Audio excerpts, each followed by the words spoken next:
Well, if you have a Yahoo account, you may be one of the victims of what's likely the biggest hack ever.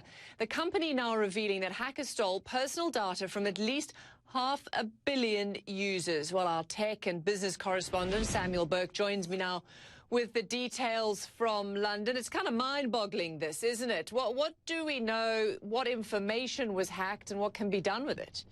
Well, Robin, so many people have hacking fatigue. They hear about these stories every single day and they start to tune out. But this is one that you want to pay attention to because it is the largest in the history of the internet. Think about that. 500 million accounts. That is much larger than anything that we've ever seen before. And this is Yahoo. This is a tech company that was hacked. Usually we think of a company like Sony getting hacked, but they're not a tech company. We think of Yahoo, Facebook, Google as maybe being above the fray. So if you're one of the people who've been hit here, you're going to want to do the following. This is pretty much any Yahoo user. And think about how many people use Yahoo email. Number one, the dreaded changing of your password. Even more aggravating, changing your security questions and answers. What's your mother's maiden name? Well, you can't change that, so you'll have to choose a new question. But Robin, that just shows you how much personal information is out there that you can't actually change. Things like your birth date and perhaps the most difficult, changing other accounts with the same information. Robin, you've heard me on your show say so many times, don't use the same password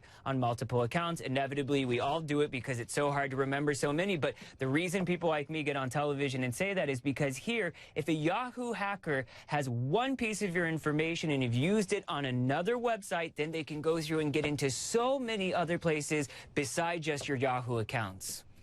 Sam, why are we only hearing about this now? This didn't happen yesterday. It's mind-boggling to think about the fact that this happened in 2014. Most companies take just over 100 days to figure out that they've been hacked. Yahoo knew that there were at least the possibilities out there. People had been talking about this for a long time, but they couldn't confirm it until just now.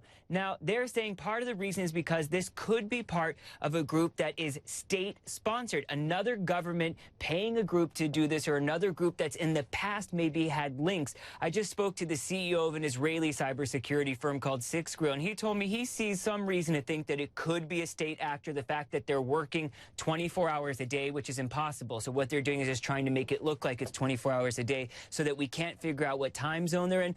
Though other security experts are more skeptical. They want to see more information, more proof, so that we can know that Yahoo's not just using this as an excuse or somehow hiding or exaggerating the information, especially because they have that pending sale.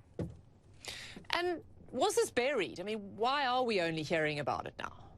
Well, some people think that it could be the fact that they were trying to make everything look as good as possible for Verizon. That is, of course, the company that's about to buy them. In fact, one U.S. politician has already come out and said the following about this entire situation. He has some suspicion. Senator Blumenthal from Connecticut, a Democrat, he says, as law enforcement and regulators examine this incident, they should investigate whether Yahoo may have concealed its knowledge. And he goes on to say of this breach in order to artificially bolster its valuation in its pending acquisition by Verizon. Now, he's not making any accusations. He's just saying that they should be investigated. But the reason why is that there's such little legislation in so many countries, here in the UK, the US, where you are, that makes it so a company has to go forward and tell the government. A lot of times the government is brought in at the very back end. Companies are fearful of information getting out that could negatively affect their stock prices. So a lot of people think that companies should have to go forward right away, especially if there are state actors involved, which we are seeing the finger being pointed at. Interesting countries, interesting places in so many different situations, even in the U.S. campaign. Indeed. Thanks so much. Samuel Burke there in London. Appreciate it.